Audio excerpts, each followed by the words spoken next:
The May 1st, 2014 special meeting of the Granada Sanitary District is now called to order. And I guess we'll do the roll call. Yes. Julia? President Matthew Clark. I'm here.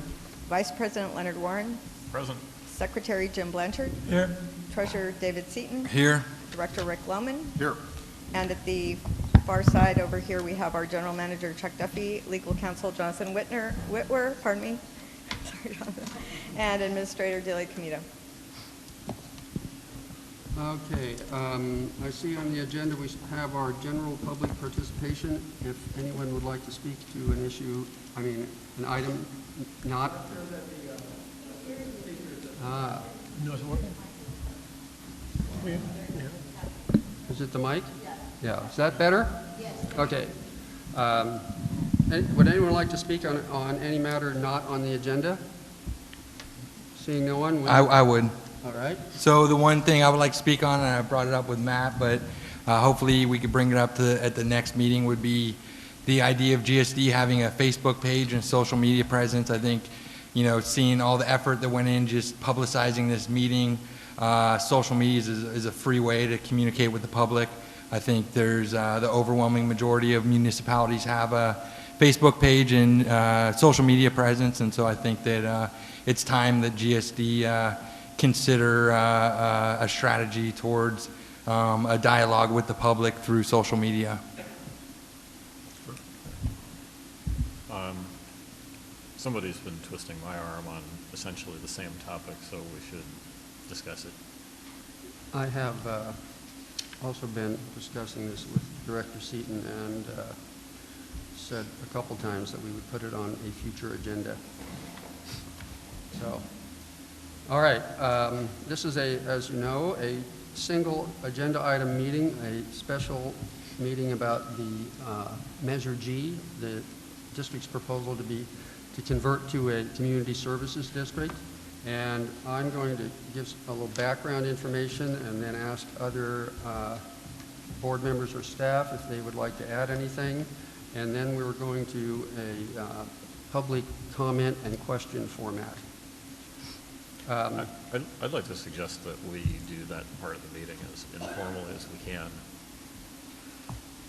We did say town hall.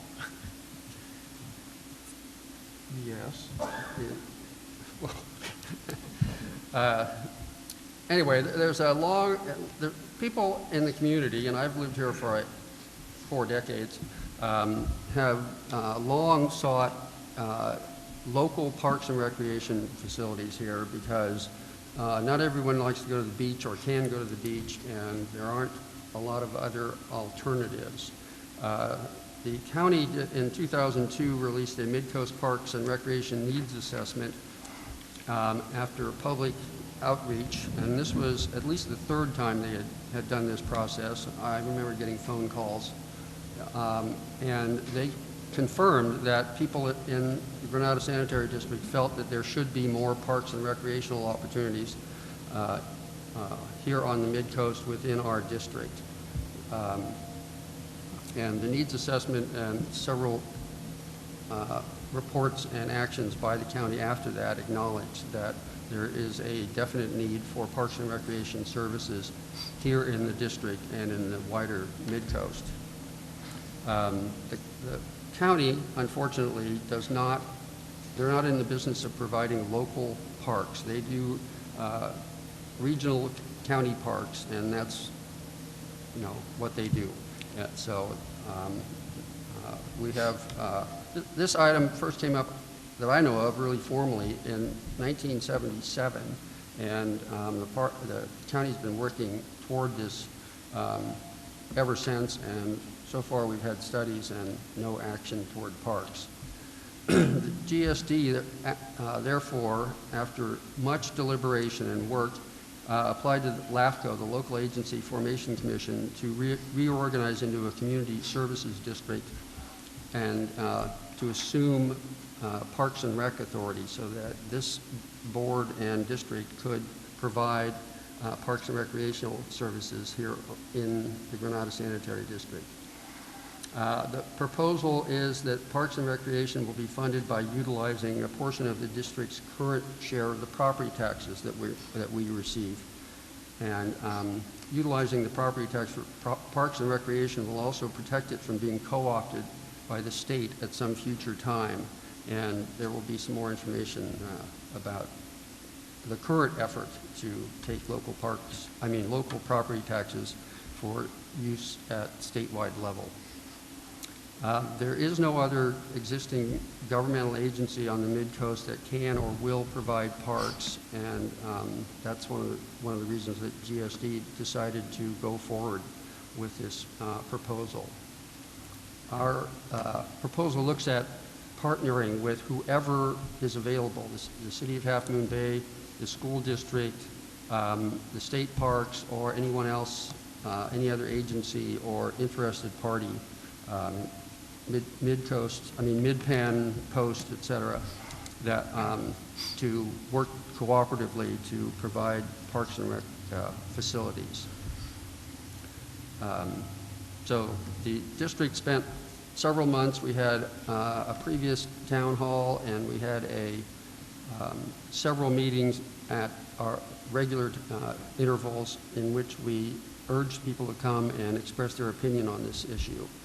And that is how this board is committed to operating, so that if Measure G passes, the first order of business will be to collect information from the community on what kind of parks and recreation facilities they want, what they really need, and how we should go about providing them.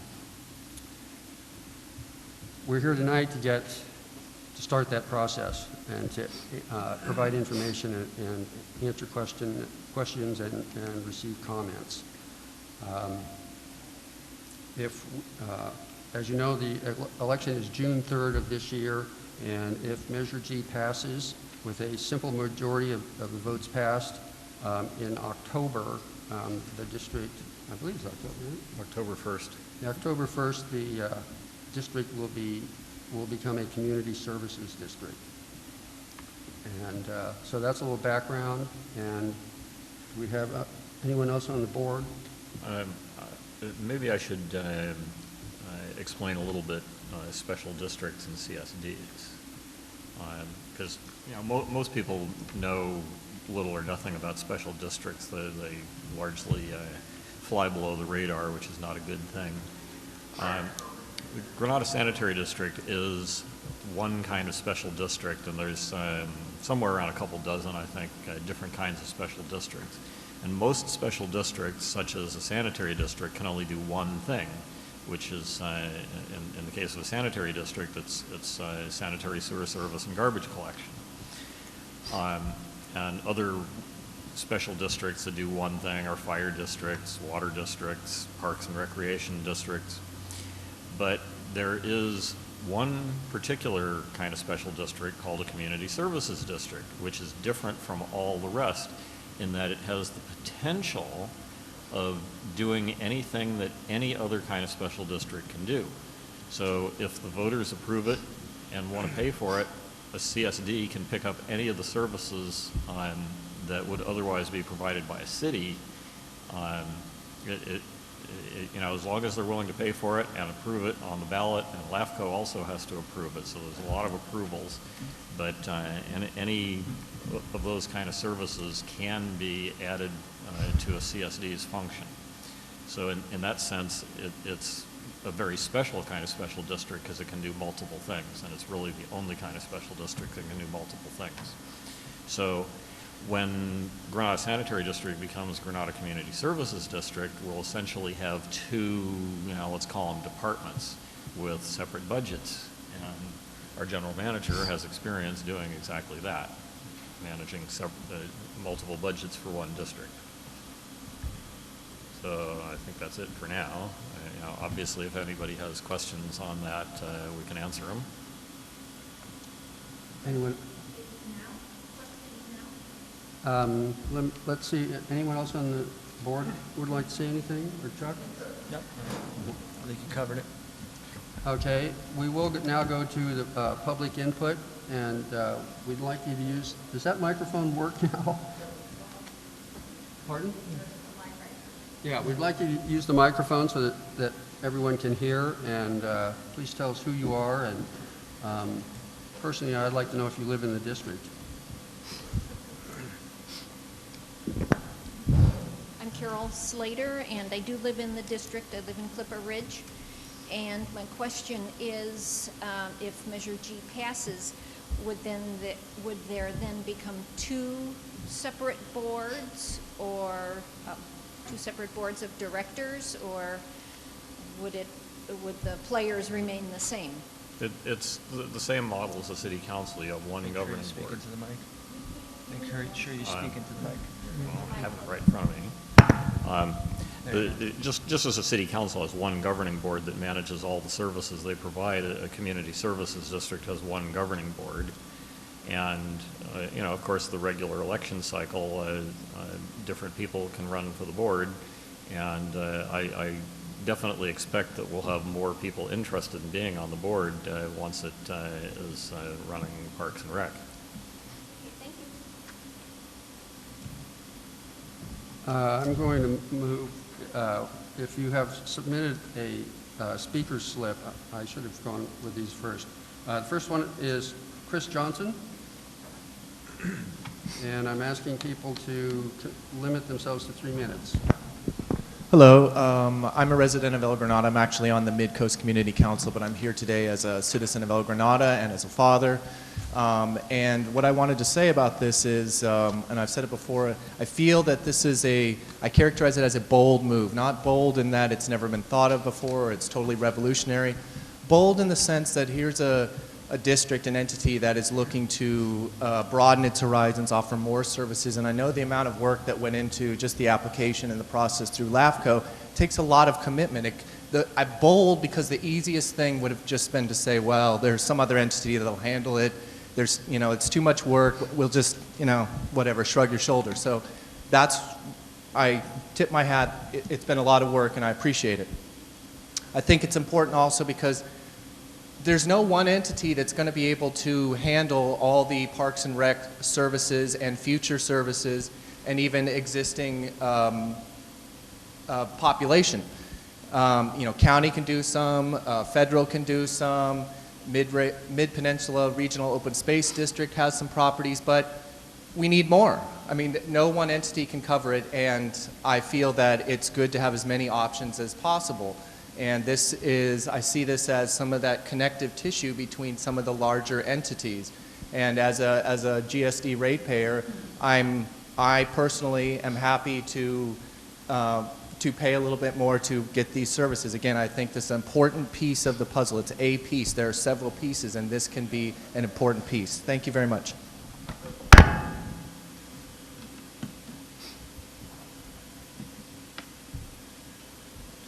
I should have said, our format will be that if you get up and ask questions, we will respond to them while you're still up so that we have continuity and you get an answer.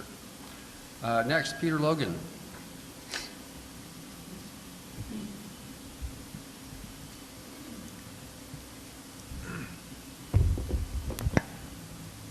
Library book.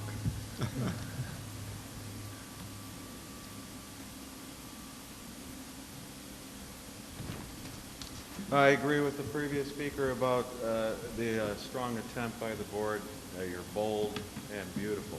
Peter, I think you may need to hold the microphone a little bit closer. Oh. You can say that again. You can repeat the bold and beautiful part. I need a downbeat here.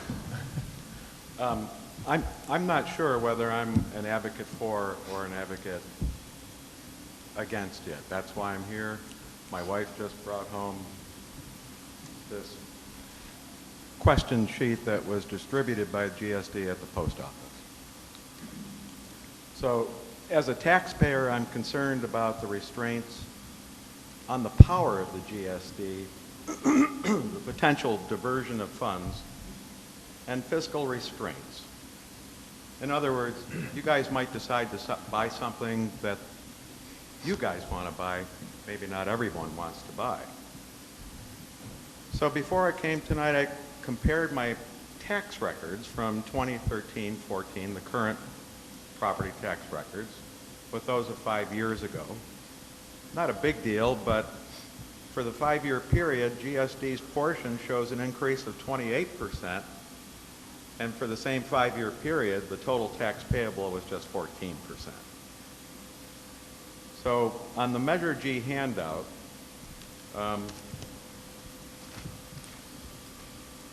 this was at the post office and brought home. And I'm drawing your attention to question 3. And personally, I felt that it represented a threatening tone by exclusive use of the GSD's power. I wish we had a microphone stand. Peter, what is question 3? That document is not from the district. That's from a citizens committee. Oh, is it? Yes. Okay, I'll read it to you. It says, why should property tax be reallocated from SSC to Parks and Recreation?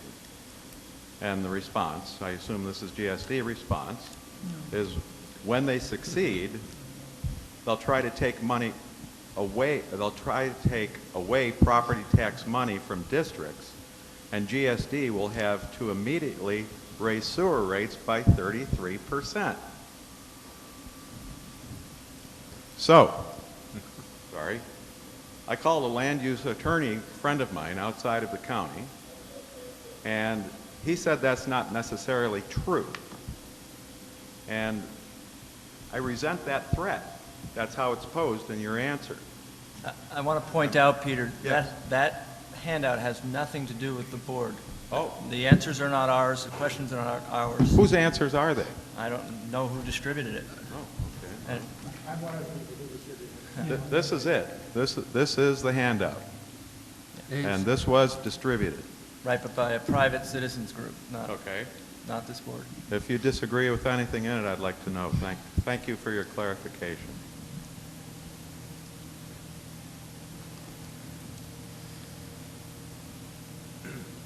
Okay, question 6. Why did GSD decide to add park and rec services now? And the answer provided by whoever provided the answer is, representing GSD, I suppose. Over several decades, San Mateo County has run multiple surveys on parks and rec needs on the coast side. All survey statistics show the coast side is woefully underparked, and that's in quotes, and that people here want parks and rec. So, I remember those surveys because I participated in those surveys myself. Going back to the decades that were referred to, and somebody mentioned the harbor, I think, or you mentioned going back to 1977. We did not have the Johnson Pier. We didn't have the docks, the 369 berths, the inner breakwall. In fact, I remember that decades ago, we didn't even have the paths that now connect the bluffs from Moss Beach to Pillar Point, nor the paths that now connect the inner harbor all the way to Half Moon Bay. And these paths are provided with benches, tables, open space, Murata East, and Quarry Park.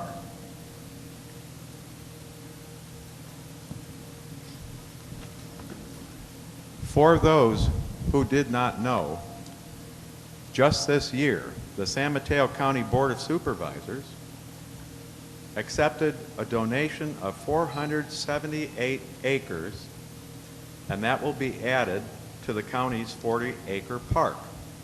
Don Horsley, the 3rd District Supervisor, said this allows us to preserve this valuable land as open space for generations. San Mateo County Parks Marlene Finley said the existing facilities at neighboring Quarry Park, including the parking lot and the restrooms, make it a natural gateway to the Wicklow addition. And of course, the president of Post I think his name is Moore, Walter Moore. He declared that we can't think of a better outcome for this splendid scenic property.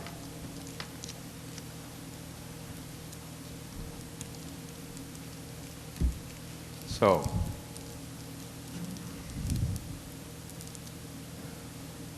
it's my reason, it's for this reason that, and I apologize, if it's not GSD's response, it was whoever spoke on behalf of GSD. Well, they're not even speaking on behalf of GSD. That's their own opinion. This has nothing to do with us.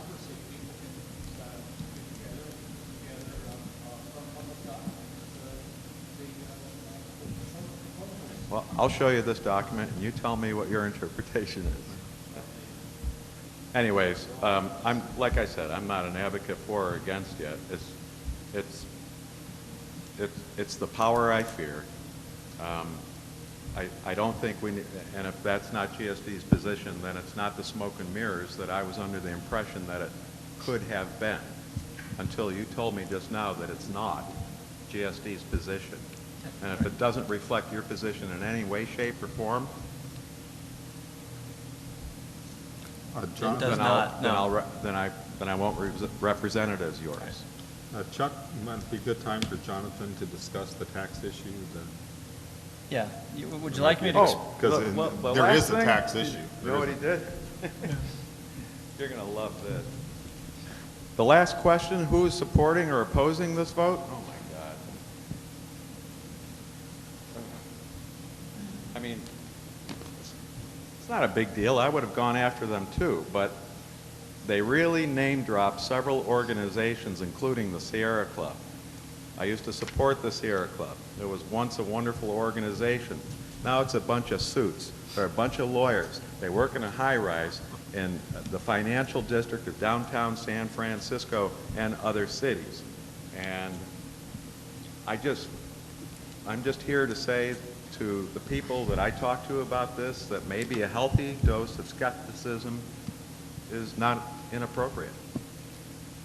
Thank you. Thank you.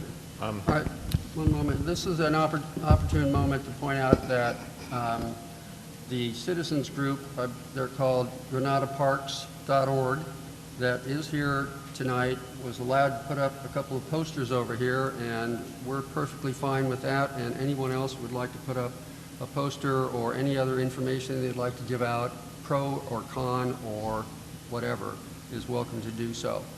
I'd like to respond to a couple points that Mr. Logan made. I'm not privy to his tax bills, but GSD doesn't charge taxes. We have rates. We pay for a service. The property taxes are set by the county. Yeah, it's a sewer service charge that's placed on the tax bill just as a convenience to billing, so we don't need to have our own billing system. And, you know, sewer districts and CSDs up and down the state do it. I do it with my 4 districts down in Southern California. It's just a convenience, and people mistake it for a tax or a property tax, and it's just a billing method, so a sewer service charge. Right, and so and let me touch on that. So the district gets 2 main sources of revenue. The first is about $1 million of sewer service charges. That's that charge you see in the upper right-hand corner of the property tax. The other is a portion of the 1% property tax that everyone pays, a very small portion of that 1%, and we get about $470,000, $480,000 to use there. That's the money that they're looking to repurpose over to parks, whatever is necessary for any given year, whether it be $50,000 or $200,000. That's the money they're looking to repurpose to parks uses. And that's what the state legislature wants that money to be used for. They want it to be used for things you can't charge rates for, like parks. So that's kind of a broad explanation of how that works. And regarding that property tax money, ever since Prop 13 passed, whenever that was, early 70s, I guess, the state has explicitly had on their agenda to take away the property tax from enterprise districts. And an enterprise district is a district that provides an identifiable service that they can charge a fee for, such as sewer and water. So roughly every 2 years for the last decade or more, the state has tried to take the property tax away from enterprise districts. And sooner or later they will succeed. They're committed to it and they keep trying it in different ways. And when they succeed at that, we will lose all the property tax and we will have to raise the sewer service charge accordingly to make up for that money. So, at that point, we get nothing for it. So if we shift that property tax now, and we can do it gradually so there isn't a big hit all at once, but as we shift the property tax, that protects it from being taken away from the state, by the state. And I understand there's going to be more comments. The latest one is, they're calling it Jedi, and so think of this as Return of the Jedi. It's redevelopment agencies back with a vengeance, which is not a good thing. The other thing I wanted to mention to Peter is going back 5 years isn't fair, because this district ran for over 10 years with no rate increases at all. And in fact, 2 years after I got on the board, which means it was in about 2000, I think probably effective July 2000, we cut the rates by 24%. And so with that 24% cut, it stayed that way for well over a decade. And finally, we had to make some modest increases in the sewer service charge. So you really need to look at it over 20 years, not 5. It's very misrepresentative to consider only the 5-year, because that's when we had 3 years in a row of rate increases, but we didn't increase it last year, and we're not increasing it this year. However, Chuck did show in the analysis that if this does pass, rates will increase every year over the next 5 years. Is that correct? Yeah, because Martha Poyatos, the head of LAFCO, asked me to show that, transferring money from one side of the equation to the other obviously has an impact on where you're transferring it from. So yes. So it depends on how much gets transferred. Right. And I think the other point that I think Mr. Logan shared, and I've heard from a lot of people in the community, I think and it's the issue of fiscal constraint. I think there's a lot of people that are supportive of the idea of parks, but the skepticism is the idea that even simple management agreements of parks and that's a cash outflow that we're stuck with for in perpetuity, and that could rapidly become a drain on on the sewage and sanitary issues. In terms of I think the concern that a lot of people have shared is, until we have a 100% idea of the state of our plumbing system that's approaching 80 years, 100 years old in some sections, that there needs to be skepticism about venturing into any type of financial commitments, and that's one thing that I think that a lot of people have shared with me, and I haven't heard much about, in terms of what types of mandates are going to be in place to ensure that any decisions that are made are done with fiscal constraint and don't jeopardize the longevity of our sewer and sanitary system. Well, also, it has been pointed out that there will be two different budgets, and the money will be allocated for the sewer and sanitary functions as it's always been. As far as how much is shifted and how fast, any amount of shift of the property tax from subsidizing sewer service charges, and it is nothing but a subsidy of sewer service charges, if it has to be backfilled by raising the sewer service charge, that will be subject to Prop 218 hearings, and people can protest, and if there's sufficient protest to the increase in sewer service charge, then the district will be stopped from increasing it, and we won't shift the money over to the park side. So the public at all times has the last word on this. And I would also like to point out that before anybody believes Director Seaton's comments about the state of the system, he basically doesn't know, some of us have been on this board for a long time, we're familiar with the system, and we do fix in any given year, we fix the worst parts of it. Where are we with the project of replacing the 1920s pipe, which is the oldest pipe in the system? We're in the mid-design. But I think we did part of it before. Yeah, we have a 5-year capital improvement program. We did the first year last year. We're in the middle of designing the second portion of it. And we're going to replace about 10,000 feet of sewer main over the course of the next 5 years. And that's some of the oldest stuff from 1920s, 1960s. Yeah, some of the sewer pipe predates the district by a few decades. But I would urge anybody who's inclined to believe anything that Director Seaton says to discuss it with other directors and or the general manager. Perhaps it'd be a good time now to ask our council to speak about the current statewide effort to divert local property taxes to state purposes.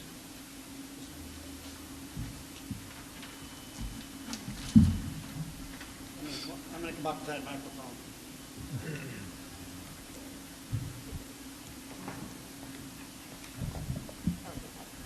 Can everybody hear me? Okay, great. The most current effort is an initiative that has now been approved for circulation to allow the reestablishment of redevelopment agencies. It's commonly known as JEDI, but it is basically to restore redevelopment agencies, and that would involve the redirection of certain local property taxes to redevelopment projects and away from local services. Now, this is an initiative. The Attorney General has given it a title and a summary, and now it'll be circulated. We don't know if it'll be on the ballot, but it is something that is just one more example of what has got to be at least 15 years of history of the state attempting to take local taxes away, local property taxes away from special districts and cities and counties. And some of you may remember that 10 years ago in 2004, there was a ballot measure that made an attempt to stop that for good, and it passed overwhelmingly. But I have to tell you that in the last 2 years, and probably more than that in the last 10 years, but certainly in the last 2 years, there have been efforts again to find ways, I'm sorry to say that my profession, attorneys, keeps looking for ways at the state level to get around that initiative that was passed in 2004. And so last year there was one, it was killed fairly early, but you can see they're trying. Now they're coming up with an initiative, which I would anticipate they will try to make trump what happened in 2004. So I think that's what the concern is. And I think it's been mentioned already, but I'll try to just briefly reiterate that what happens then to the local special district is that the state some way finds a way to say those property taxes are now going to go to the state in some form or to redevelopment agencies in some form.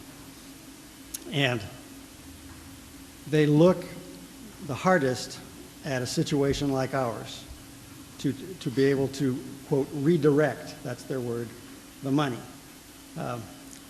And the reason they look at ours the hardest is because we are an enterprise district, which is one like sewer and water, where you can charge a rate and recover supposedly your full cost of providing that service.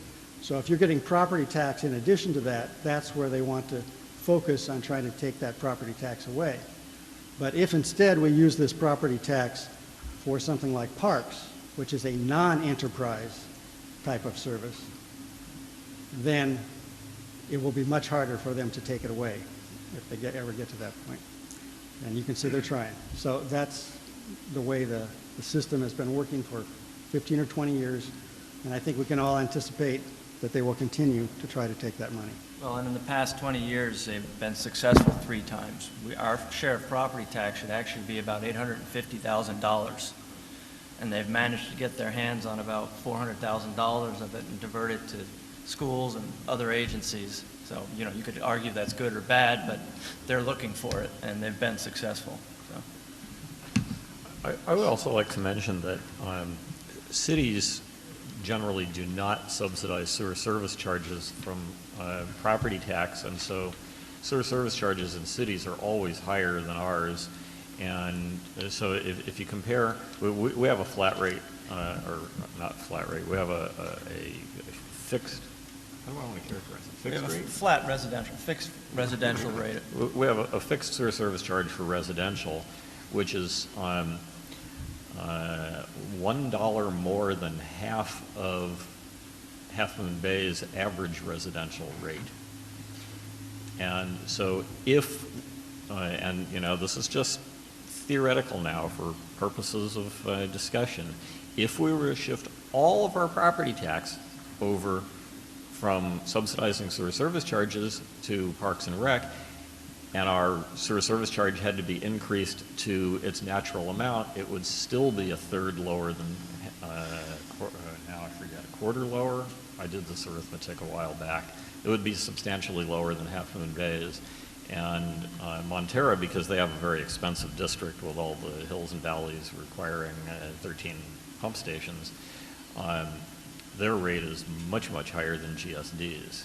And if our rate was to float to its natural rate with no subsidy, it would still be half of Montera's rate. So, you know, we happen to be lucky. Our general manager at one time a few years ago said that this is a dream system. It's a bowl, and we all know it flows downhill. So this is an easy system to run, which is why we can run it at lower cost than the 2 sister agencies on the coast side. But because of that, that allows us the opportunity to do what we're proposing and shift the property tax and your sewer service charges, even at the theoretical maximum, will still be significantly lower than the 2 sister agencies.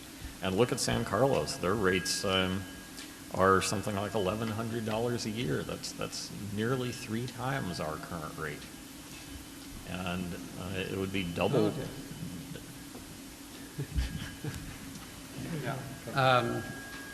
Before I call the next speaker, I'd like to make one other comment about something that Mr. Logan brought up about X years ago. We didn't have Quarry Park, the paths across the bluff at Pillar Point, and the improved public facilities at the harbor. Every one of those came about because of public pressure and public action.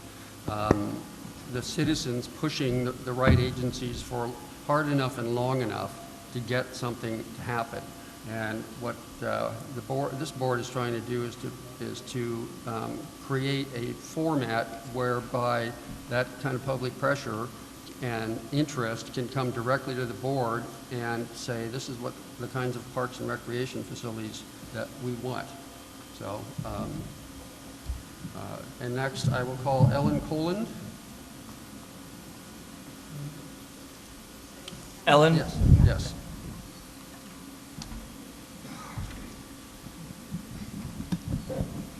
And I want to point out that these speakers are directional, so you have to point it toward you, not. That's a microphone. Sorry, microphone, sorry.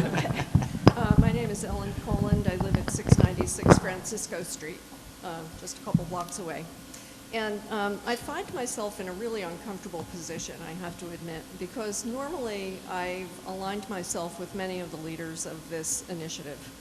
And I have a pretty long history of being involved in environmental protection on the coast, both as the board, a member of the board of the Half Moon Bay Open Space Trust, now the Coastside Land Trust, and as a very active volunteer in trying to get environmental protection candidates onto the Half Moon Bay City Council when I was living there. And I think many of you know the history of my involvement in that. But I really find that I can't support this proposal. And there are really two reasons for it. And I've thought long and hard about this. And I've read the LAFCO proposal very carefully. Unfortunately, I didn't get involved in this issue earlier, and I wish that I had, to express some of these opinions because they might have influenced something. I don't know. But, you know, first of all, I'm really concerned by the go-it-alone attitude. And, you know, there's, in the LAFCO proposal, and again in the opening remarks, there's references to this mid-coast needs assessment and unmet needs in the mid-coast. Well, the mid-coast is El Granada, Moss Beach, and Montara. It's not El Granada alone. And so what I see in the years that I've lived on the coast is this go-it-alone approach to problem solving on the coast side and the protection of silos and fiefdoms when we should all be working together. The communities of Moss Beach, Montara, El Granada, we're all similar. We're all together, you know, we're about 10,000 people. We have similar needs that were expressed in the needs assessment, and we should be working together to meet those needs. There shouldn't be an expectation that the residents of El Granada should be providing services that will ultimately be enjoyed by many people on the coast, not just El Granada residents. And we're a small community. There aren't that many, you know, ratepayers in this district who are going to be supporting these services. We should all be sharing, you know, in solving these unmet needs and in paying for them, not putting them on the residents of El Granada. So that's, you know, that's my first major concern. And my second one really has to do with how much this thing is going to actually cost us. You keep on talking about the use of the property taxes and, oh, well, we might lose them because at some point the state is going to take them away from us. We don't know when. We don't know if that's going to happen. But what we do know is that there are going to be costs associated with the ideas that have been floating around. And when I read that LAFCO proposal and I looked at that budget, I saw $10,000 for an agreement with the county, $10,000 for an agreement with the school, $10,000 for some other maintenance thing. What I didn't see in there was anything about what kind of staffing is there going to be? How much are you thinking about in terms of property acquisitions? What is it going to cost to run it? What's it going to cost to maintain it? What are the liability costs that are associated with running parks and recreation? There's nothing in that proposal, and there's nothing that says that you're going to limit yourselves to the amount of money that's currently coming into the district for property taxes, the $470,000 or however that much is. There's nothing in here that says that's all you're going to use for these services. So at some point, we're going to be paying for those things, and we have no idea what they are. And I don't think that's fair, really, to expect us as ratepayers in this district to basically say, oh yeah, sure, go ahead, do it. I mean, to me, this really feels like I'm signing a blank check. I don't know what I'm buying, and I don't know how much I'm paying for it. And, you know, every time a conversation comes up about the money, it's always about these property taxes, and, well, the community is going to decide, you know, what they want. Well, we don't have a great history on the coast of board members and city council members listening to what the community wants. We went through a recall with CAL FIRE because they didn't listen to what the community wanted. There's a drama going on in Half Moon Bay with the city council because they're not listening to what the city wants. You're not all going to be here forever, but this district is. And, you know, I'm not accusing you of not listening, and, you know, you may listen to what people have to say, but you're going to be gone at some point, and this district is going to go on, and we have no real protections about how this thing is going to develop and grow. So I wish that I could support it. I obviously support parks, I support open space, but to me, this is kind of similar to what Mr. Logan was saying. It's just like this wide open proposal with no real protections for the people who are going to be paying for it. I think we should ask staff to explain the limits on property tax. Yeah, I want to point out, we can't use any more than what we collect for property tax. So if we collect $470,000 in property tax, I can't go and spend $500,000 per year because I don't have it. I can't, that's the only source of revenue we have. Yeah. Yes. I actually wanted to ask about something else, I'm sorry. Twice now in the Half Moon Bay Review, I have read that the Granada Sanitary District is interested in buying a parcel from the Harbor District that's down on Obispo. Twice I've read that in the newspaper. And to address that point and your Yeah. other point, we heard this throughout our public hearings, that people want more concrete specifics and things like that. The problem is we're a sanitation district. We can't agendize what kind of parks we want to build or what our future plans are because we're not allowed to, by law, discuss that because the only thing we can discuss as a sanitation district is sewer and garbage. But we can discuss that now, tonight, right? No, But- because it's not under, we can discuss the proposal to become a CSD to provide parks and recreation services, but we can't discuss specific projects because that's not under the purview of our agency. So if you wanted to talk about building a town center or something, you can't, because it has nothing to do with sewer and garbage. But you've met with different jurisdictions to get their votes of support for this. You've met with school board, you've met with the Half Moon Yes. Bay City Council, you've met with I've met with different everybody on the entities. coast. Yeah, well, what have you been talking about with them? We've- What kinds of agreements have you been talking about entering into and at what cost? I have a hard time believing that people would go into a meeting with entities like this and just speak in generalities without providing any scenarios. And I would think at least give us some scenarios of ideas that are being floated around about, what that would actually cost us. Well, I actually did go in there and speak in generalities and just discussed our proposal in front of LAFCO. And then the people asked the same question you asked, what specific parks are you going to build? And I said, I can't answer that because that's not under our purview. It's a frustrating, I understand it. It's frustrating. You want concrete examples of what parks we're going to build and things like that. I understand the point. We just can't do anything about it because our hands are tied by government statute, so. But, you made the point about not raising property taxes, and you misunderstand me. I know that you can't raise property taxes, but you can raise our rates. You can raise our rates both for the sanitary services and for the proposed parks and recreation. We don't charge any rates for the proposed parks and recreation. That all comes from property tax. Not yet you don't, but there's nothing in here that says that you Is there can't, any- am I There's, right? there's state law that basically, for us to add a charge for that would require a vote. Is that a majority or two-thirds vote if we were to add a tax for that? In any case, doing anything other than shifting the existing property tax would require a vote of the voters in the district. So you're saying that Parks and Recreation Services under this new Community Services District would be limited to the amount of property taxes that are currently available? Yes. And if those property taxes go away, then there are no more Parks and Recreation Services? Right. Yeah, exactly. If everything goes perfect. The fear is that you can underestimate costs and inflation and everything else in terms of, if everything's perfect. But there is always risk in any, and I think that's some of the concern. I think the other issue you brought up, which has been my concern since joining the board, is for nearly a decade, LAFCO said, we're on board with this idea, but we want to see some type of consolidation attempt with other agencies. And the only attempt that was ever made was, I think, one letter sent to Montera, which they, essentially rejected, and that was the end of it.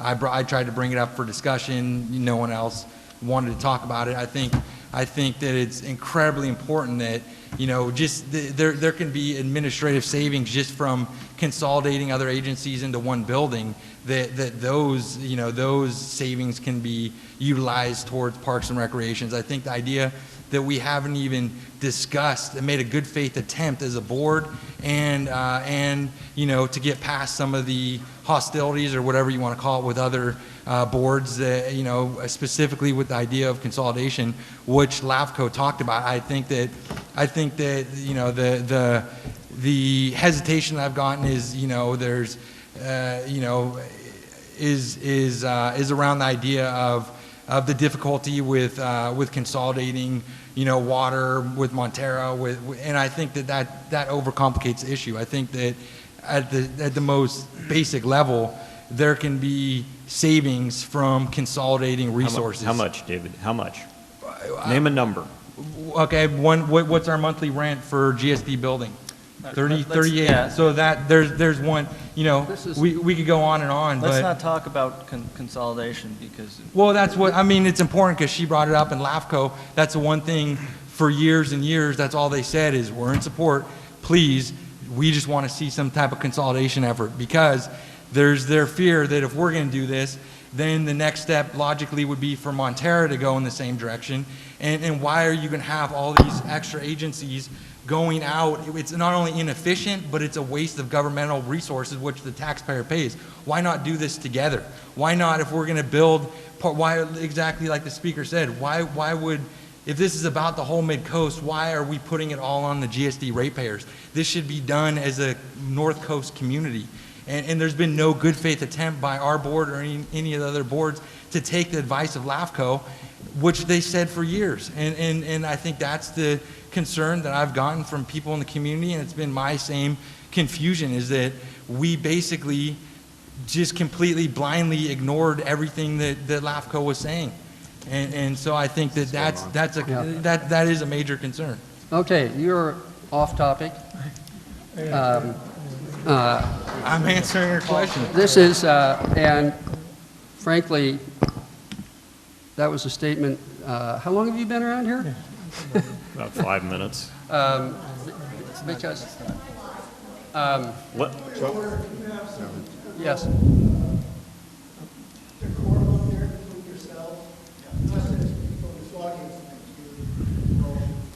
Matthew, Well, I really think that the consolidation issue needs some mention. And let me tell you why all of you should be against consolidation except the guy from Montero here. As I mentioned, GSD's rates are a fraction of Montero's. Now let's look at what happened when the fire districts consolidated. The people in the Point Montero district had a much higher benefit assessment district than the people in the Half Moon Bay Fire Protection District, which included El Granada. And that's because the cost of service was higher there. They had at least 1.5 times the firefighters per capita as the other district, and so at the smaller district, it cost the individual residents more.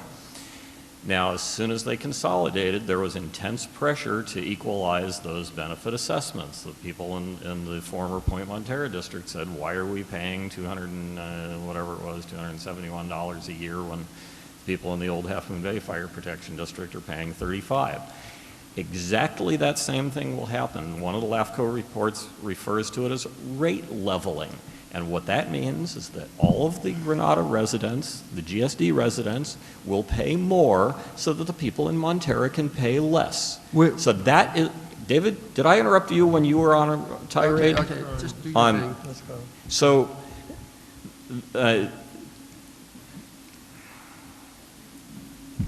now I lost my train of thought. You need to You're talking about leveling of resources, rates. I don't think there is any benefit whatsoever for the ratepayers in GSD to a consolidation. There is no possibility, absolutely zero possibility of it saving you any money because there will be this push for rate leveling and our rates will go up so that Montero's rates can go down. Okay, done. Done. And real quick, just with all due respect. Done. Up next, Casey Brehm. I think that's Brehm. Casey Bramall? Looks like B-R-E-H-M. Yep. Okay. Mark Passon. Green. Casey Green.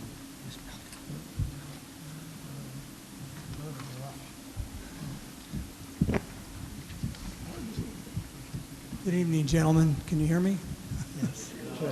No, it's not. Remember, it's directional. Low. Youngsters. Is that better? Okay. Mark Passon. I live in El Granada, right here. I'm going to echo what I forgot your name, but your Ellen's comments. I think everybody here would agree that we want open space, we want parks and recreation, no doubt about that. But we're part of a bigger community. And when we talk about a community district, we're part of the coast side. That's Montera, Moss Beach, El Granada, Frenchman's Creek, Half Moon Bay. And as several people have mentioned, LAFCO talked about all these communities working together. Call it what you will, consolidation, whatever, that's not what's going on right now, but this attempt by the district to emerge into a community service district as well as a sanitation district is another step towards what's been going on for a long time, which is balkanization of the coast side. And that's not what LAFCO recommended. I know this is a LAFCO recommendation that approved this community district going forward, which puzzles me because I know LAFCO also said that we should be working together as a whole coast side. And I know Leonard had mentioned something about the public can protest. I didn't quite understand what that means, that if you go ahead with if the public doesn't agree with something we have, but I don't know how that works, so maybe you could explain that.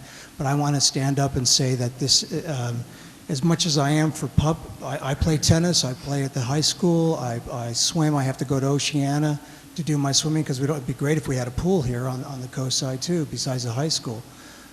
So there's no doubt, in my mind, I'm someone who enjoys parks and recs, and we need the open space.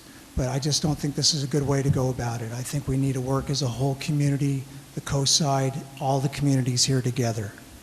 Thank you.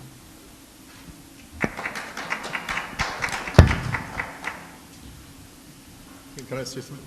Yeah, I'd just like to say a couple things on the idea of, I'm not going to use the consolidation word, but first of all, LAFCO is approving this for one thing, and that no new agencies are created. LAFCO doesn't want a proliferation of agencies. So what's been talked about is a couple versions of this, I'll call it a coastside parks district. And I've been here 25 years, and I know it's been talked about before I've been here. I haven't seen it. The advocates who are aggressively against our proposal and saying that you have to consolidate, I don't know a single one of them who has ever launched the effort to start a coastside parks district. It hasn't happened. On a small level, if one version is we would merge with Montera, and Leonard's addressed, your rates are going to have to go up. One, for us to merge, Montera would have to want to merge. Montera has stated in writing they are not interested. The county doesn't have overflowing funds to do parks. Half Moon Bay certainly doesn't have any money to do parks.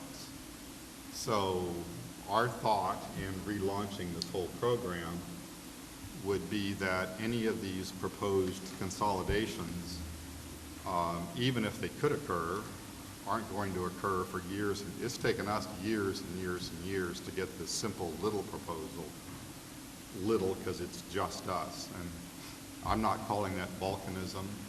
You know, I'm saying we're trying to provide parks for the community.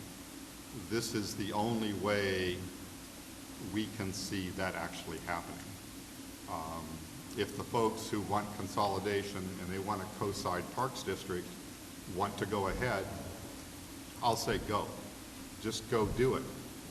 As soon as they provide, and they do the work, and provide a coastside park agency, I will raise my hand and promise that we will just immediately merge ours just right into that. It's a very simple process. I don't think it's going to happen. This is the only way we can get parks, so that's why we've moved forward with this. There are other people who want consolidation, and some of them LAFCO members actually stated this as a first step in heading in that direction. So the same LAFCO people are saying one of the reasons they approved this by 100% was that they see this as you're not expanding agencies, but you're bringing more power to the coastside. This could be a great example. Maybe Montero will look at us and say, hey, that's not so bad. Let's start talking about consolidation.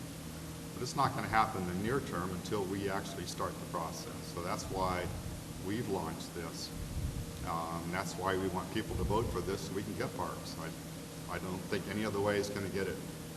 Well, it might happen in the future, but the folks who say it have to do something about it. I think They can't just sit and complain about us. We're doing the work. The opponents are just saying, no, we don't like your method. And they're not doing anything. They haven't done anything. The people have walked in here and said, we supported parks at the last meeting, who were screaming at us, who said, we love parks, we just hate you guys. I asked those people, what have you done for parks in the last 25 years? And the answer is absolutely nothing. They've done nothing. All they do is complain about our project because they don't like us. And that's a pretty sad reason to be against parks, in my opinion. I think it's important to note that that the word consolidation is a continuum that's never ending. On one side, I think what the board's talking about is a complete merger of all financial resources and assets, and that's at the extreme. I think the other end of the continuum is just administrative consolidation. We could save the monthly printing bill, the printer lease is like $700. The rent costs, one district manager, there's all these administrative costs. We could still have separate boards. All the assets don't need to be commingled at all. I think the other end of consolidation, which I see, and I think meets all the needs of our community, is this idea of that we could consolidate resources administratively, that those savings could go into benefiting our community. I think the discussion of consolidating financial assets would come down the road, and that's where it gets heavily complicated, and there's many other variables that you have to decipher. But I think we can't just use the word consolidation and assume that that's what it means. I think the other end of it that we can consider is this idea that there are synergies that can be taken advantage of by teaming up with other agencies on the coast that are essentially spinning the same wheels. And I think that long term, in terms of financial savings, it's clear that there's administrating savings that can be gained that don't need to involve any type of merging of financial assets. What does that have to do with parks? It was the question that he brought up. But what does that have? What does administrative? What it has to do with it is LAVCO's main point, their line item was how can, their main objection that they wrote in all their documents was we find it a conflict of interest for GSD ratepayers to support a proposal that's supposed to benefit all of the mid-coast. And that was their one line item that I read over and over again, that to this day. I don't think that says that. I can look it up again on documents. Why don't you look that up? Please do. Okay. You're just Okay. going off now. Okay, if you could point us to a model of agencies that share administrations without sharing finances. LAVCO is a good example. I think where they're located. We'd love to go to it. Okay, I think we're see that. I think LAVCO, they share office space in San Mateo or in Redwood City. When you go, if every agency in that building had their own lease and everything else, that's a county agency. Well, you said show you an example of an Well, it's agency. a county agency. Okay. They work at the Matthew, county we've got to building. bring this back to Yes. Parks. Okay. I'd like to add some details on what Rick was talking about. There was, in fact, a vote in El Granada, Moss Beach, Montera, and the unincorporated part of Miramar in 1994 to form a new agency. It would have been a CSD providing just Parks and Rec for the whole unincorporated Mid-Coast. That proposal passed in El Granada, passed in all the El Granada precincts except Clipper Ridge. It failed in all of the Montera and Moss Beach precincts. And nobody's ever since then, it's now 20, coming up on 20 years, nobody's ever brought another proposal. And so, we can keep talking about blue sky, people have opinions that there's other ways to do it that are better. But as one of the directors of Montero Water and Sanitary likes to say, perfect is the enemy of done. We can keep holding out for something that some people think is a perfect or a better way to do it. But we may be holding out for another 20 years or another 40 years because there has not been another proposal. And we're not talking about providing it for the whole unincorporated Mid-Coast. This is going to be focused on neighborhood parks and community parks. The county and all the other agencies that were named, they do regional parks, state parks. They're not in the business of local neighborhood parks and community parks and pocket parks. They just don't do that. So the only way we're going to get it in this district is this proposal, because nobody has another proposal that they've ever sketched out and indicated as viable. Okay.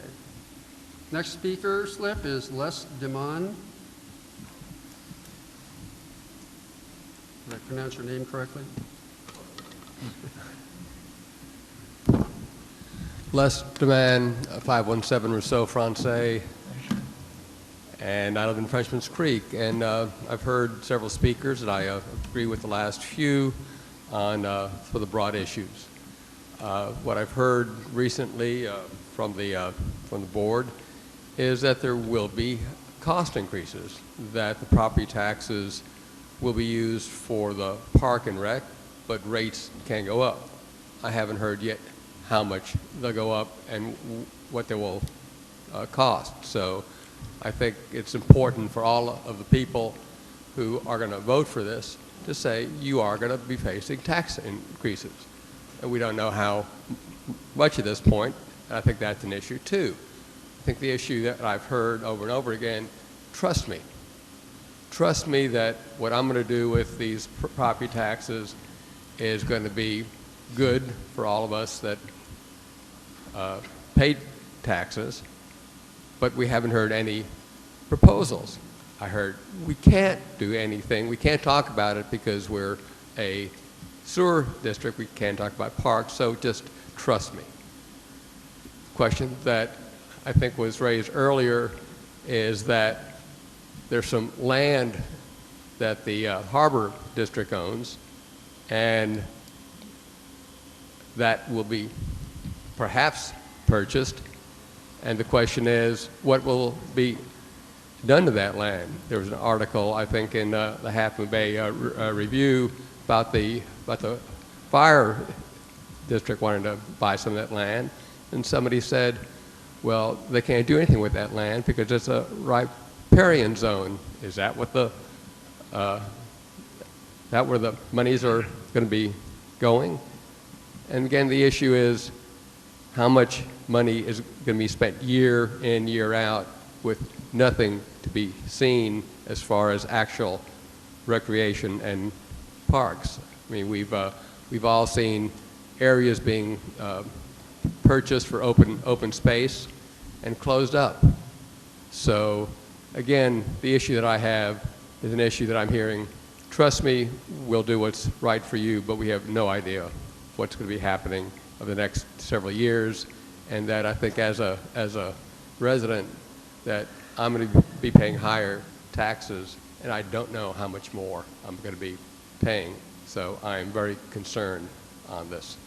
Thank you. I think the sample budget that was in the application showed shifting 50,000 a year. Is that right? Increasing, yeah. It showed shifting 50,000 a year initially from subsidizing sewer service charges to Parks and Rec. So I believe we bill about 3,000 ERUs. So the increase in your sewer service charge to compensate for shifting 50,000 would be 50 over 3, about $17 a year. So is $17 really too much to pay to get local parks? Good question. I'd like to just make one quick comment on this Obispo property. That's never come before the GSD board. Yeah, I have no I'm idea glad what you're Rick talking pointed about. that out. I just wanted to make sure that it's, someone in the paper may have said it, Yeah. but we haven't said that. A couple people mentioned a couple articles in the Half Moon Bay Review. This board has never discussed the purchase of any individual property because, once again, we can't because we're not a Parks and Recs district. So they may say something in the paper, but it's like the internet. Don't always believe it. I mean, somehow things have gotten leaked out. I think the important point is Well, I don't want to say leaked out because they never started well, here. Yeah. regardless, I think the important thing is going back to the 2002 needs assessment and beyond is that the way that this has been proposed to the community is that we need pocket parks, we need soccer fields and things for the youth of our community. And I think that it would be a shame if this did pass and all of a sudden, the people that are supporting this for those reasons, if these other land acquisitions that have been, whatever you want to call it, have been talked about by the review were to come to fruition. I think that would definitely, question the integrity of even the governance of a board. I'd like to make one quick statement. We've said several times that we're going to hold public meetings for the whole public because we can't discuss details. If the Granada Sanitary District buys something like this open space land, it holds it for open space, I promise this group, and it's on television, I will publicly resign from the Granada Sanitary District Board that day. So it's on record. And I do ask you to trust me. And I'd point out that residents of the district who live in the city of Half Moon Bay are not going to be in the Parks and Rec district because the city of Half Moon Bay already, that's a city function. They are supposed to provide Parks and Rec. What the proposal for GSD is that the proportion of property taxes that are diverted to Parks and Rec functions reallocated to Parks and Rec functions that come from Half Moon Bay will be sent back to the city for that purpose. Now, the city of Half Moon Bay can do, when they receive the money, they'll do what they do with it. But that is what the plan is, and those property taxes will go back to the city for use by the people who live in the city limits. And I think it's a perfectly reasonable concern about, we don't know how much this is going to cost, we don't know what you're going to do. But there are 3 checks on this system, like most of the democratic systems in our country. One, this board's elected. Every 2 years, there are elections. You can boot us all out if you don't like what we're doing. 2, there is a system called Prop 218, in which formal protests can be lodged if rates are going to be raised or taxes. Well, we can't even do taxes, but if rates are going to be raised, a Prop 218 protest can be done. And believe me, I've researched this with other special agencies. They have to pay attention to those. And the third is the process we're in right now. I don't think any board, a local small district like us, has to be responsible and responsive to their constituents. If we have a meeting like this and we say, and someone on the board has floated an idea, or there's a rumor out there that there's some idea about buying a piece of property or building a Ferris wheel or whatever, and irate citizens show up, or there's a good idea, and many supporters show up at the meetings, that's the word that the district board will get and will be responsible to respond to. So that's your control. I'm a voter here too, and I'm not going to see this district, go hog wild and ruin our good financial status. The local control, I think, really is a key issue. The citizens of the district, as Matthew just went over, have great influence on a little local board like this, whereas when you look at bigger agencies, you got people fighting with GGNRA over dogs in the Rancho Corral de Tierra. The county put in 60 tons of asphalt for a 100-foot path from the parking lot at Quarry Park to the tot lot. A local agency isn't going to do things like that, but the county doesn't understand the environment out here and the ambiance, and a local board does. And I think it's really important to have a small local board. All of us are approachable. People come up to me in the post office all the time. I won't mention a director from another agency who followed me around Safeway haranguing me about something. But it's good to have the little agencies where people feel that they can easily talk to their directors and influence them. And we have been significantly influenced by what the citizens came and told us. We are not insular, and the bigger the agency, the more insular the decision makers are. Okay, thank you. I'm going to call, see if Casey Brem has returned. All right, that's not the last speaker slip. Thanks, Fran.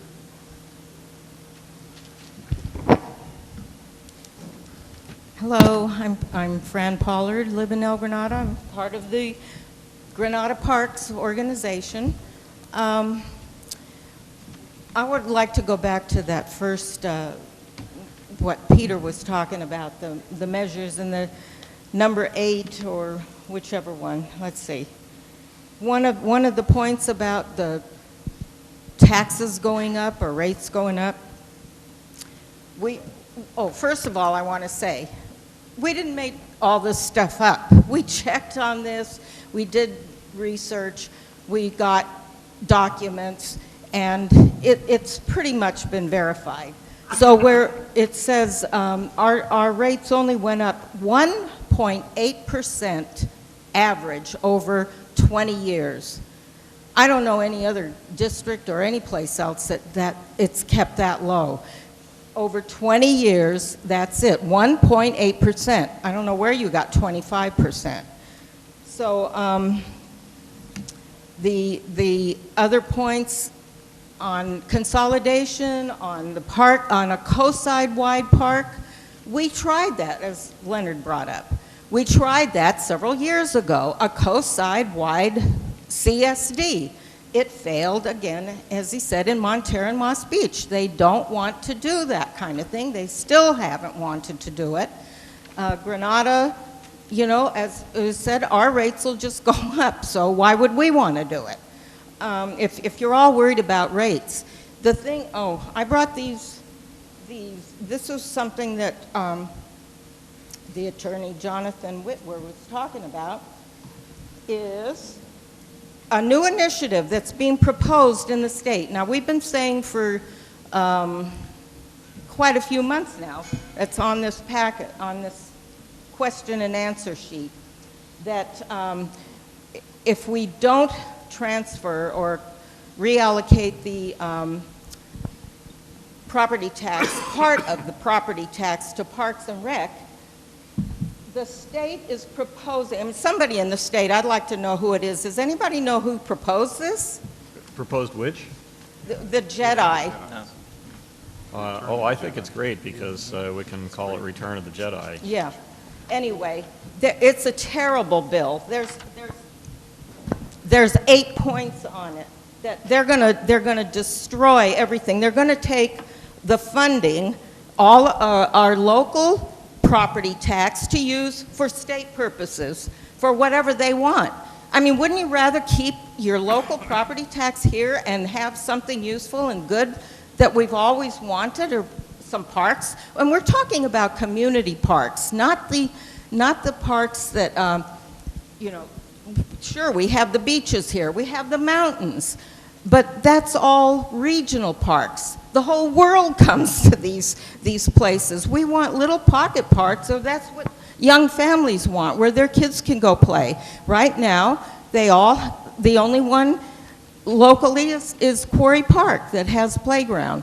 And everybody from the whole town, from the whole coastside, comes over there. And we have been now saying, why should we pay for, Ellen's asked, why should we pay for the whole coastside? We're just talking about our own community. Now, people can come over here just as we do. All our kids play in Half Moon Bay. All the soccer teams are in Half Moon Bay. We've been using their parks for years and their programs. This was a way to maybe spread it around a little bit and provide some land for them to come up. So the schools also, we can cooperate with the schools, and the kids don't always have to just play on the school grounds. We already have some parcels. We don't have to buy new parcels. GSD bought 6 acres of the Burnham Strip in order to provide the overflow in wet weather, if we ever have it again. They're talking about next year is supposed to be an El Nino year. I don't know. We'll see. So anyway, that means that we can use the property tax for parks that we can all enjoy, rather than the state take it away. Our rates would still go up, and we wouldn't have anything to show for it. So wouldn't you rather have a little bit of money put towards parks that we can all enjoy, and we can use that Burnham Strip, clean it up? I think it looks horrible all the time with cars and trucks all over the place. I'd like to see that fixed up as a park, and it's not going to cost us anymore. I mean, you know, it'll cost a little bit to fix it up, but it's there. All the boulevards, people that live along the boulevards can use, can have little mini parks on them, maybe a swing and something else. People tie them on trees and other things. They're not safe. But this would be, the board could control something like that. And everything you read, like was said in the review, these are people making these remarks. It's not the board. The board cannot talk about this stuff. That's why we're having the town hall meeting, is to introduce you, to educate people, to hope that you would go along with parks, since that's something we've worked for 40 years now. I've been here for over 40 years. And really, we have tried to get some lands from the county. They've always refused. They said, no, we're not in the community park business. We're only in the regional park. So they took Quarry Park, and like was said, they're going to add the other 400 or 500 acres, and it's going to be one giant regional park now. So if we want some little community parks, you know, it needs to be spread at the other end of town, not just all down at Quarry Park. So anyway, this does say they're planning to take our local property tax, and they're also, from every district, from the county, from the cities, for redevelopment. And they're also going to declare, I mean, every city or county can declare their whole cities and counties blight areas to redevelop everything. And they can confiscate our taxes, and we have no say about it. I mean, this thing is really horrible. You really have to come up and see it. But the property tax, like I said, we put a little bit towards something we can all enjoy locally, rather than have the state take it and we have nothing to enjoy for it. Right. This was the Attorney General's summary of that JEDI. Fran, will you have those available somewhere where people who can't read them tonight Well, can... where can I put them? I don't know. Maybe the... Oh, yeah. And I think maybe they also are. Oh, no, we haven't yet. the people that are tabling might be able to have them there? The tabling at Oh, the post yeah, office? Sure. By the way, redevelopment is reverse Robin Hood. You steal from the poor and give to the rich. Yeah. And you do it with public Like- tax money to boot. So, I don't know, that, I'm just always at awe that people are so much against this when it seems like, you know, apple pie. These are a bunch of organizations that have, LAFCO in the end came around. They realized this is the only way. Nothing else was going to work. The county's not going to provide parks. Nobody else is going to provide parks. If we want community parks, we have to do it ourselves. This is the agency that's already here. It's not going to cost any more. We don't have to start another agency, so it's here. So all the organizations so far that have supported Sierra Club, Coastside Land Trust, Mid-Peninsula Open Space District, Mid-Coast Parklands, Burnham Strip Committee, San Mateo County Parks, San Mateo Ag Council, Resource Conservation District, Mid-Coast Community Council, San Mateo County LAFCO, Half Moon Bay Review, they even endorsed it, Coastside Democrats, San Mateo County Democratic Central Committee, and Granada Parks Committee. And lots of politicians are on here, and our supervisors, several of them. I'm not going to read all the names, so if you want to see them. Okay, Fran, thank you. I hope you will make that available for people to see, and online as well. Fran, how long have you been on the board of Midcoast Parklands? I don't know, when did we start that? Since '94, since the failure of the county-wide or the coastside-wide park district. When that failed, we started our community park thing and started Midcoast Parklands. And now we're Granada Parks for this initiative. Thank you. Okay. Next up, I believe this says Natalie Moots. I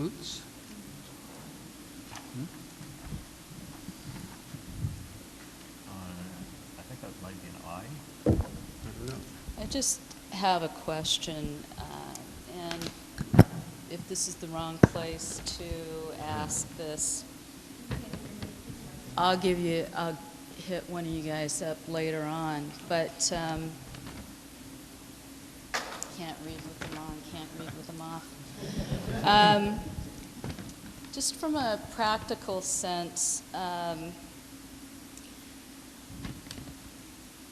perhaps aside from the Parks and Recreation issue, one or some of you could speak to some collateral benefits it might obtain for self-determination for our community by establishing a CSD. Things outside of parks and recreation activities. Could you clarify the question? Yeah, I will. I'm getting to that. For example, is this in any way going to give us some power over, in any way, just influential maybe, or perhaps more directly, in dealing with improving our infrastructure, zoning, zoning regulations, you know, No. perhaps they need to be updated. There's nothing other than Parks and Recreation? That's what I'm wondering. In front of the board now, yes. It's just that if the CSD passes, we'll have Parks and Recreation and sewer and garbage powers. And because if community members come to the board in future years and say, we want you to take on some other function, if the board thinks there's broad community support, we can put it to the voters and see if people want that. But the one thing that a city can do that a CSD can't, and there is only one thing that a city can do that the CSD can't, and that's zoning. Okay, but that was just an example. As Ms. Pollard mentioned, she said this is going to give us a little power with respect to the JEDI initiative. And, well, you said we'd be able to... We would retain... I know, but... Right. Or you mentioned that at this point, or perhaps I didn't understand you, but that because we don't have a CSD, the county was able to take Quarry Park and convert it into a regional park. So, you know, if we're going to be able to run some kind of interference with respect to some of these things, that does give us some power. And this is something maybe people would want to think about. If you can give us examples, might change their minds about how they want to vote on this, or at least give them something more to think about. Well, there's a whole bunch of different angles to that. Quarry Park was leased by, I guess, MPL, but it was up to the MPL as community members to raise the $5,000 a year that it cost for the insurance, and that was really tough for a private group to do year after year after year. And so eventually the MPL board, and I wasn't at those meetings, but one way or another they agreed with the county to have the county take over operation at Quarry Park, because the county had retained ownership of the land anyway. But, you know, we've seen multiple instances of why recreation facilities need to be on publicly owned land. The Moss Beach Park, which was owned by a private group, they lost track of things and it was foreclosed and sold to a developer. And then there's a skate park in North Moss Beach that was done on privately owned land without the property owner's knowledge and permission, and that's now been suddenly demolished. The skate ramp that's out in front of El Granada, which is actually not on the GSD-owned property, sooner or later the owner of that property is going to find out about it, and that skate ramp is going to go away. And, you know, so we really need to find a place, but as a sanitary district, we cannot authorize that to be on sanitary district-owned land, but as a CSD, we could find an appropriate place for it. All right, so tell me if I'm not being fair in this restatement. It sounds like what you're saying is the benefit to doing this is to keep property taxes, or more of our property taxes, here in the community, and for the purpose of parks and recreation only. Right. Because the property tax that we shift over is much, much harder for the state to take away. The property taxes... If you're using property taxes to supplement sewer service charges, they're going to go after that money first. If you're using it for parks and recreation services, that for the most part they don't touch, they go after as hard. So yes, it does protect it. And the reason for that is because those non-enterprise functions, such as parks and rec, typically have no other funding source than property tax. So if the state takes it away, then they're out of business, which is why the state tends to not take away that property tax. Okay, and one thing I keep hearing asked repeatedly here, and I don't think I'm hearing a direct response, is people are wondering why you, I guess, Granada Sanitary District, have not worked with the other Mid-Coast communities in trying to get a mutual or collective Parks and Rec department set up. And I'm hearing sort of an implication that the other communities don't want it, but has there really been an attempt to work with them, and what's been the objection to working together? I don't think there's been we've talked with them. Like I said before, I've gone in front of the school district, I've gone in front of the Half Moon Bay Parks Commission, I've gone in front of the Half Moon Bay Community Council or City Council.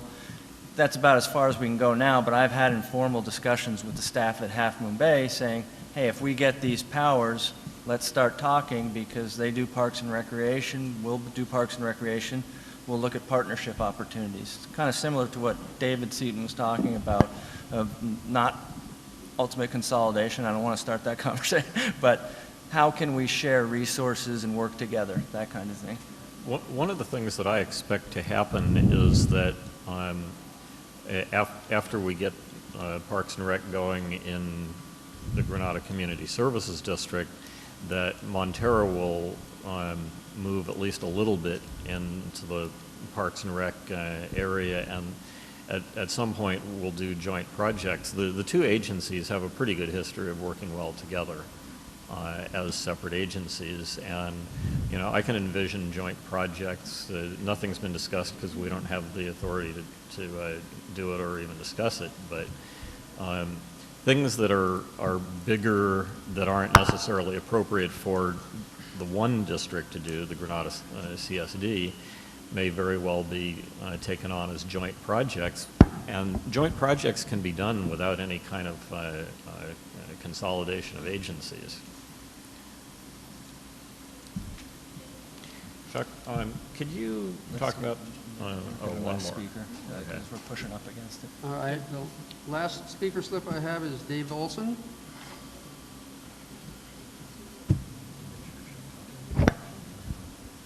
I'm Dave Olson. I'm a resident of El Granada up on Escalona. I've also lived in Miramar and Montera, and I'm on the Mid-Coast Community Council. I'm speaking as a private citizen, not a member of the Mid-Coast Community Council, but it is relevant. Can you aim the microphone A little bit closer. So one of the things I ran on when I ran for Mid-Coast Community Council was parks. And parks was not open space. I love open space. I hike all over the open space. Parks, to most people, are playgrounds, picnic areas, playing fields, and that's what people keep telling me they want.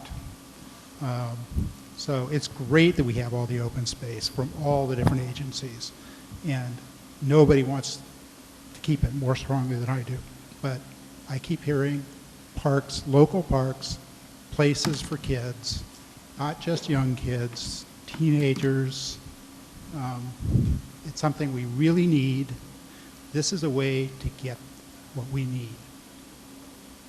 And historically, when you get local parks, property values go up. People will benefit from that when they sell their houses.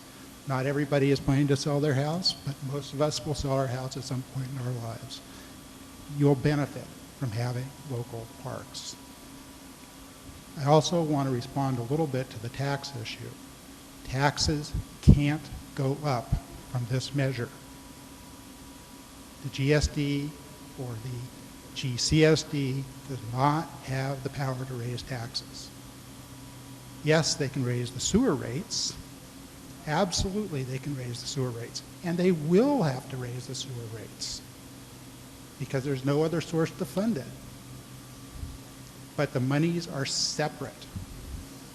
You don't raise the sewer rates to pay for the parks. The park funding is fixed. So keep that in mind. Taxes are not going to go up. They can't go up. We actually would not be allowed to use any sewer service charge for parks. Okay, the next last speaker slip is Dan Haggerty.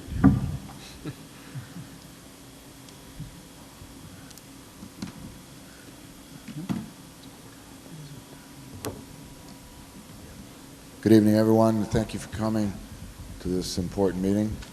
My name is Dan Haggerty, 25-year resident. of El Granada. Going back to when I was a kid, and I remember growing up in the Sunset District of San Francisco and having a Sunset playground, just a block away, around the corner from my house. And, I remember signing up for Pee Wee, Little League. I had a basketball, a gymnasium there, tennis courts. It was a great place to hang out as a child, meet kids in the neighborhood. I feel very fortunate to have discovered El Granada. This really is a jewel that we have here. And the original designer, Daniel Burnham, had plans for parks all over our area. And, there's a lot of fuss and skepticism, but, we already have the land available. We have 6 acres in Burnham Strip, and we have all of these medians that are just dying to be, fixed up a little bit. And I don't see any need for a very elaborate, expensive, big deal of a parks system. We're a small town. I don't see a runaway train of costs. And I do see a connected community that will always step up and voice their opinion if the district seems to be going in the wrong direction in any way.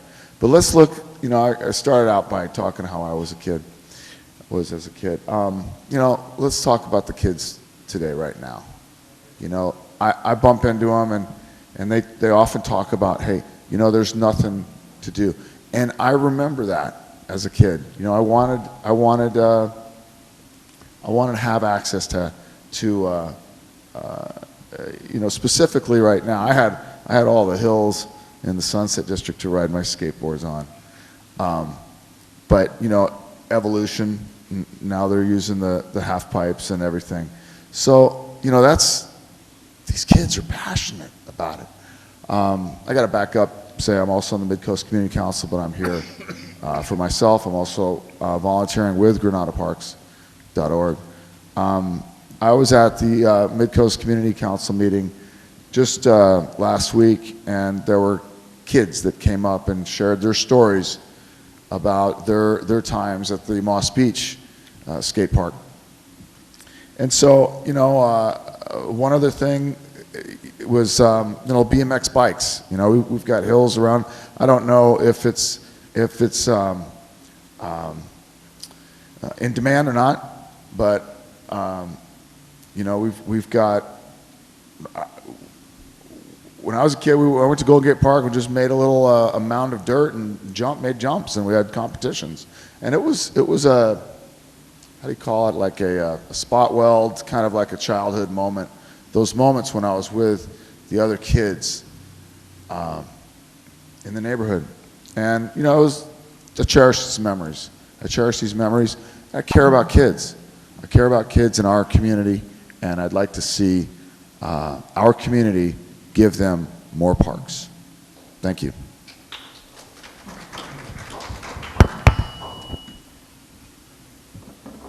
Matthew, I think we need to mention that the initial plan is the plan that the county developed in concert with local citizens committee called the Mid-Coast Action Plan. Mid-Coast Parks Action Plan. And my feeling as one director here is that the first 2 things that the district will do, which are in that plan, are improvements to the Burnham Strip property that we already own for other reasons, and the 5 boulevard medians, which I forget who it was that I guess it was Dan mentioned, Daniel Burnham. Burnham's intent was that those boulevard medians are linear parks. He felt that everybody in El Granada should be able to walk through the linear park down to the center of town. And those have just been neglected by the county, and I don't see it as taking a lot of money, and I'm hoping that the rest of the board will agree with me and that we go forward with those 2 things. I kind of envision the Burnham Strip property, the 6 acres running along Obispo on the between Obispo and Highway 1. We only actually own about half or 2/3 of that width, and the other part is Caltrans.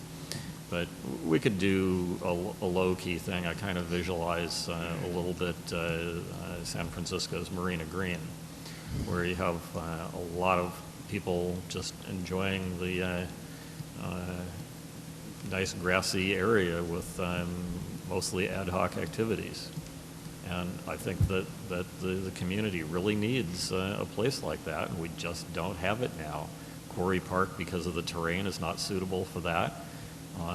None of the regional and state parks are in any way, shape, or form suitable for that kind of activity, and that's why we need local parks. Okay.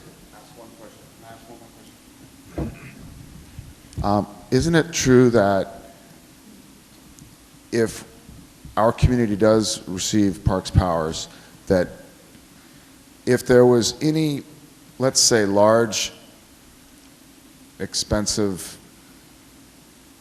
item, like a park of some type, skate park or whatever, that the fact that we have Parks Powers would allow us now to receive donations or apply for grants, or if there was a long-term, you know, let's just say the community decided, yes, this is something that we want to do, but we agree we can't afford it now. We can look out in the future and come up with some kind of plan with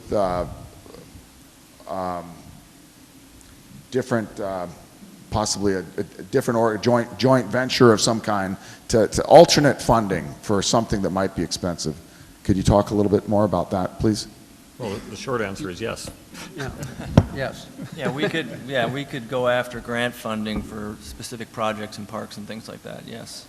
I also periodically point out that, unfortunately, I don't remember when it was, somewhere around 8 or 10 years ago, there was a statewide initiative that was passed that basically provided grant money to parks and rec agencies, and the coast side missed out on it by not having a parks and rec agency, and every agency that was in the business of doing parks and rec at that time automatically got somewhere between $200,000 and $250,000 on a one-time basis just because they were in the parks and rec business.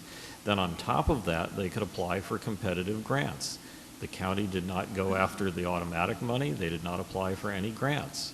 If we'd had a local agency here at the time, we would have gotten the automatic money and we would have applied for grants. And that right there is a really good reason for having a local agency, because we care enough to go out and shake the trees for outside money. Okay, we have to be out of here in about 6 minutes. One more director. Somebody in the One audience quick raising his comment hand. here. I just wanted to address a little bit the issue, then we'll get you into. You got to Go ahead. Okay. And I live in El Granada in the Clipper Ridge track across from the park that's there now. And this was a concern when I didn't hear anything about what might be added or done there. Can you elaborate on that at all? No, that gets back to we can't discuss specific projects with this board because we're not a parks district. So, yeah.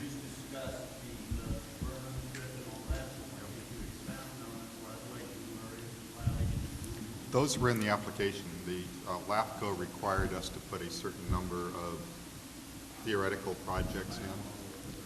So we had to put those in just to...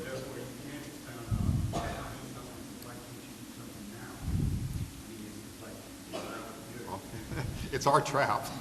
We're trapped. Well, we are absolutely trapped.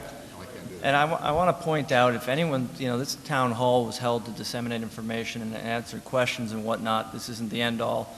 If anyone's got any questions, feel free to call the district office or get me after this meeting. I'll give you my direct line and you can call me up and ask me questions. So if you read stuff in the paper that's not there, just give me a call. I'll answer it hopefully.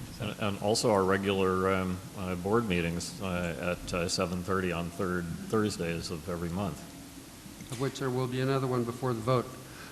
Yeah, I just wanted to say something really quick on the trust issue. There are, obviously folks in the community who don't like us, and I can't say don't trust us, they just don't like us. They tried to block the vote coming up. They didn't even want you, the community, to be able to vote. They tried really, really hard to shut the vote down. That failed. We got approval. Now we're going to vote. They're still campaigning against us. We all know that. There's other people who are, I'll just say, skeptical. This looks like money. They don't know enough about us. We are the most frugal agency on the entire coast. We save millions of dollars on that water project out front. We don't spend money. We are really tight. But I wanted to show one example. I mean, there are a lot of really nice people on that endorsement list, but there's one group I want to point out, and that's the San Mateo County Ag Council. They are not friendly people. They are hardcore people. They are strong farmers. They are skeptical about everything, especially someone who says, we're thinking about bringing parks into your area. We spent a lot of time with them, talking to them and convincing them, and they signed up and they endorsed us. That's my favorite. I mean, I like the Sierra Club and the other ones out there, but when we got the Ag Council to say, yes, we trust you, that's a group that I liked. I felt really good about that one. And I just want to, if that helps allay anybody else's fears out there, call the Ag Council. They are tough people to convince, and we got them. We got their vote. Thank you. Okay, I think, yes, we have to be out of here at 9, so this meeting, thank you everyone who attended, asked questions, made statements. This is exactly what this process is about. Thank you, and the meeting is adjourned. Thank you all.